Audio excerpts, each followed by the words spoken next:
জানিয়ে দিব এই মুহূর্তে আমাদের হাতে এসেছে বাংলাদেশের গুরুত্বপূর্ণ আপডেট সংবাদের শিরোনাম।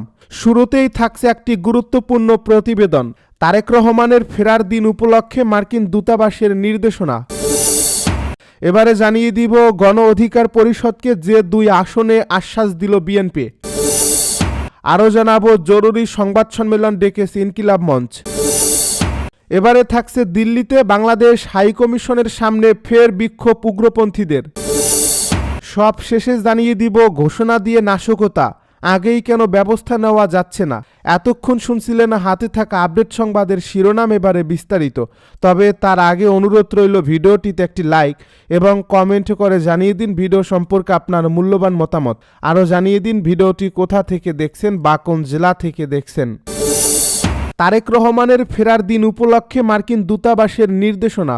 বিএনপির ভারপ্রাপ্ত চেয়ারম্যান তারেক রহমান আগামী 25 ডিসেম্বর দেশে ফিরছেন বিএনপির পক্ষ থেকে, এবং তারেক রহমান নিজেও তা নিশ্চিত করেছেন। এদিকে বিএনপিও তাকে সংবর্ধনা জানানোর জন্য নানা ধরনের উদ্যোগ নিয়েছে। এদিকে দিনটি উপলক্ষে বাংলাদেশে অবস্থানরত মার্কিন নাগরিকদের মধ্যে যারা ঢাকা শহরে বা আশপাশে ভ্রমণ পরিকল্পনা রয়েছে তাদের জন্য নির্দেশনা দিয়েছে ঢাকার মার্কিন দূতাবাস। রোববার ঢাকার মার্কিন দূতাবাস এক বার্তায় বলছে, গণমাধ্যমের প্রতিবেদনে জানা গেছে বাংলাদেশ জাতীয়তাবাদী দল বিএনপি বৃহস্পতিবার 25 ডিসেম্বর বেলা 11:45 থেকে ঢাকা শহরের পূর্বাঞ্চল এক্সপ্রেসওয়ে এবং হযরত শাহজালাল আন্তর্জাতিক বিমানবন্দর থেকে গুলশানগামী সড়কগুলোতে একটি বড় সমাবেশের পরিকল্পনা করছে। এ বার্তায় আরও বলা হয়েছে, এই কর্মসূচি দলটির ভারপ্রাপ্ত চেয়ারম্যান তারেক রহমানের প্রত্যাবর্তন উপলক্ষে আয়োজন করা হচ্ছে। এ সময় তীব্র যানজটের আশঙ্কা রয়েছে। এই সময় ঢাকা শহরে বা আশপাশে যাদের ভ্রমণের পরিকল্পনা রয়েছে তাদের অতিরিক্ত সময় হাতে নিয়ে চলার এবং বিকল্প সড়ক ব্যবহার করার পরামর্শ দেওয়া হচ্ছে। গণ অধিকার পরিষদকে যে 2 আসনে গণ অধিকার পরিষদকে যে 2 আসনে আশ্বাস দিল বিএনপি। ত্রয়োদশ জাতীয় সংসদ নির্বাচনে গণ অধিকার পরিষদকে 2টি আসন দেওয়ার ব্যাপারে আশ্বস্ত করেছে বাংলাদেশ জাতীয়তাবাদী দল বিএনপি। আসন দুটি হল পটুয়াখালী 3 ও ঝিনাইদহ 2। রোববার দুপুরে রাজধানীর গুলশানের চেয়ারপারসনের রাজনৈতিক কার্যালয়ে গণ অধিকারের সঙ্গে বিএনপির স্থায়ী কমিটির সঙ্গে এক বৈঠক হয়। সেখানে এই সমঝোতায় পৌঁছায় দল দুটি। এ বৈঠক সূত্র কালবেলাকে এই তথ্য নিশ্চিত করছে।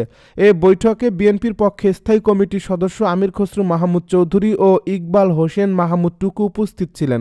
সূত্র আরও জানায়, নির্বাচন সামনে রেখে বিএনপিকে বেশ আগেই 25 জনের প্রার্থী তালিকা দিয়েছিল গণ অধিকার পরিষদ।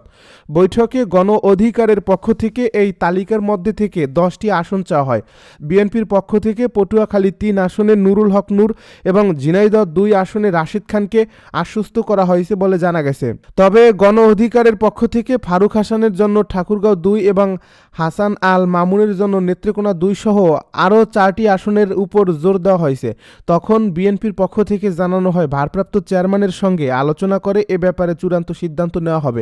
অন্যদিকে গণ অধিকার পরিষদের পক্ষে ছিলেন দলের সভাপতি নুরুল হক নূর, সাধারণ সম্পাদক রাশেদ খান, মুখপাত্র ফারুক হাসান, উচ্চতর পরিষদের সদস্য হাসান আল মামুন, আবু হানিফ ও হাবিবুর রহমান রিজু। জরুরি সংবাদ সম্মেলন ডেকেছে ইনকিলাব মঞ্চ। শহীদ শরীফ ওসমান হাদির হত্যাকাণ্ডের ঘটনায় স্বরাষ্ট্র মন্ত্রণালয়ের ডাকা সংবাদ সম্মেলনে স্বরাষ্ট্র উপদেষ্টা ও সহকারী উপদেষ্টা না এসে একজন অতিরিক্ত আইজিপি ব্রিফিং করায় হত্যাকাণ্ডের ঘটনাটিকে তুচ্ছ তাচ্ছিল্য করা হয়েছে বলে দাবি করছে ইনকিলাব মঞ্চ। আজ রবিবার রাতে সংবাদ মাধ্যমে পাঠানো এক বিজ্ঞপ্তিতে এসব তথ্য জানিয়েছে শহীদ ওসমান হাদির সংগঠনটি। একই সঙ্গে জরুরি সংবাদ সম্মেলনের ডাকও দেওয়া হয়েছে ইনকিলাব মঞ্চের পক্ষ থেকে। আগামীকাল সোমবার দুপুর 12টায় শহীদ হাদি চত্বরে এ সংবাদ সম্মেলন অনুষ্ঠিত হবে। দিল্লিতে বাংলাদেশ হাই কমিশনের সামনে ফের বিক্ষোভ উগ্রপন্থীদের। দিল্লিতে বাংলাদেশ হাই কমিশনের সামনে রোববার সন্ধ্যায় আবারও বিক্ষোভ করেছে উগ্রপন্থীরা। 2টি কূটনৈতিক সূত্র বিষয়টি নিশ্চিত করেছে, তবে তারা অল্প কয়েক মিনিট বিক্ষোভ করে চালিয়ে যায়।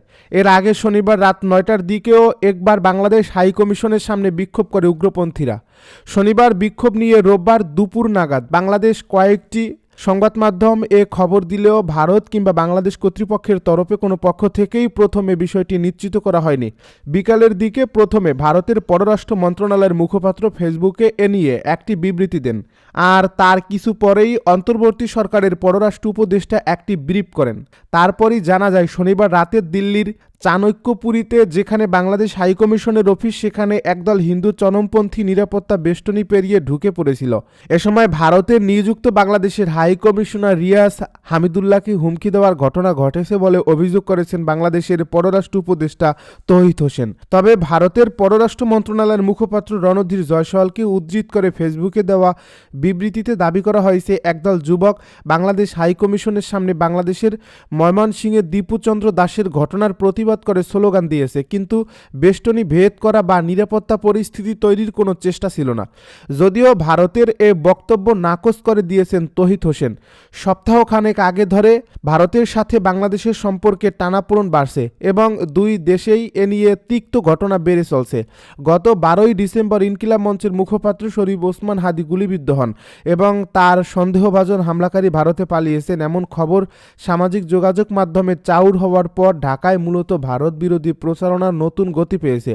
দিল্লিতে বাংলাদেশ হাইকমিশনের কর্মকর্তারা বিবিসিকে জানিয়েছেন, শনিবার রাত 9টার দিকে হাইকমিশনের সামনে হিন্দু চরমপন্থীদের একটি দল বিক্ষোভ করে। শনিবার তারা বাংলাদেশ হাউজের মূল ফটকের সামনে উপস্থিত হয়ে বাংলাদেশ বিরোধী বিভিন্ন স্লোগান দেয়। এ সময় তারা ভারতে নিযুক্ত বাংলাদেশের হাইকমিশনার রিয়াজ হামিদুল্লাহকে গালিগালাজ করে। কিছুক্ষণ অবস্থানের পর একসময় তারা সেখান থেকে চলে যায়। ঘোষণা দিয়ে নাশকতা আগেই কেন ব্যবস্থা নেওয়া হচ্ছে না? ইনকিলাব মঞ্চের মুখপাত্র শরীফ ওসমান হাদির হত্যাকাণ্ডের পর গত বৃহস্পতিবার রাতে ঘোষণা দিয়ে দুটি পত্রিকা ধানমন্ডি 32 নম্বর ও ছায়ানটে হামলা চালানো হয়েছে, কিন্তু হামলাকারীদের নিবৃত্ত করতে আইনশৃঙ্খলা বাহিনীকে তেমন কোনো তৎপরতা চালাতে দেখা যায়নি। এই ঘটনার পর আইনশৃঙ্খলা বাহিনী হাজির হয়েছে। ঘোষণা দিয়ে নাশকতার করা হলেও আগে থেকে কোনো কার্যকর ব্যবস্থা নেওয়া হয়নি। ঘোষণা দিয়ে নাশকতা করা হলেও আগে থেকে কেন কার্যকর ব্যবস্থা নেওয়া যায়নি? এই ধরনের ঘটনার জন্য কি আইনশৃঙ্খলা বাহিনী প্রস্তুত ছিল না? সামাজিক যোগাযোগ মাধ্যম সহ সর্বত্রই এখন এই আলোচনা হচ্ছে। ঘোষণা দিয়ে যে নাশকতা, সেটা আইনশৃঙ্খলা বাহিনী চাইলে কি আগে থেকে কোনো ব্যবস্থা নিতে পারত না? জানতে চাইলে পুলিশের অতিরিক্ত মহাপরিদর্শক খন্দকার রফিকুল ইসলাম বলেন, পুলিশ যে ব্যবস্থা নেয়নি বিষয়টি এমন নয়, তবে আপনাদের বুঝতে হবে এতদিন মানুষ যে ধরনের পুলিশিং দেখতে আসছে, এখন আমরা সেই ধরনের পুলিশিং করছি না। আমরা জনগণকে বোঝানোর চেষ্টা করছি। আগে যেমন কোনো ঘটনার পর একটা ক্রস ফায়ার হলে মানুষ মনে করত ব্যবস্থা নেওয়া হয়েছে, এখন তো আর ক্রস ফায়ার হয় না। আমরা লাঠিচার্জও করি না, কাউকে গুলিও করি না, যার ফলে আমাদের সাধ্যের মধ্যে এগুলো নিয়ন্ত্রণে যে ধরনের পদক্ষেপ নেওয়া প্রয়োজন সেগুলো নেওয়া হচ্ছে। পরবর্তীতে আমরা শক্ত পদক্ষেপ নিয়েছি। প্রথম আলো ও ডেইলি স্টার অফিসে হামলা, ভাঙচুর ও অগ্নিসংযোগের ঘটনায় 2 জনকে গ্রেপ্তার করা হয়েছে বলে জানিয়েছেন উপদেষ্টার সিনিয়র সহকারী প্রেস সেক্রেটারি ফয়েজ আহমেদ। তিনি বলেন, পুরো পরিস্থিতি পর্যালোচনা করতে গতকাল রবিবার বিকালে প্রধান উপদেষ্টার দপ্তরে আইনশৃঙ্খলা বাহিনীর বৈঠক অনুষ্ঠিত হয়েছে। সেখানে এসব ঘটনায় গোয়েন্দা ব্যর্থতা নিয়ে আলোচনা হয়েছে। তবে প্রথম আলো ও ডেইলি স্টারে হামলার ঘটনা বিশ্লেষণ করে দেখা গেছে, ওসমান হাদির সহকর্মীরা যখন শাহবাগে প্রতিবাদ জানাচ্ছেন, তখন কিছু দুষ্কৃতকারী এসে প্রথম আলো, ডেইলি স্টার, ছায়ানটে হামলা চালায়। এদের মধ্যে 2 জনকে ইতিমধ্যে গ্রেপ্তার করা হয়েছে এবং 30 জনকে শনাক্ত করা হয়েছে। অন্যান্য ঘটনাগুলোতেও ব্যবস্থা নেওয়া হয়েছে।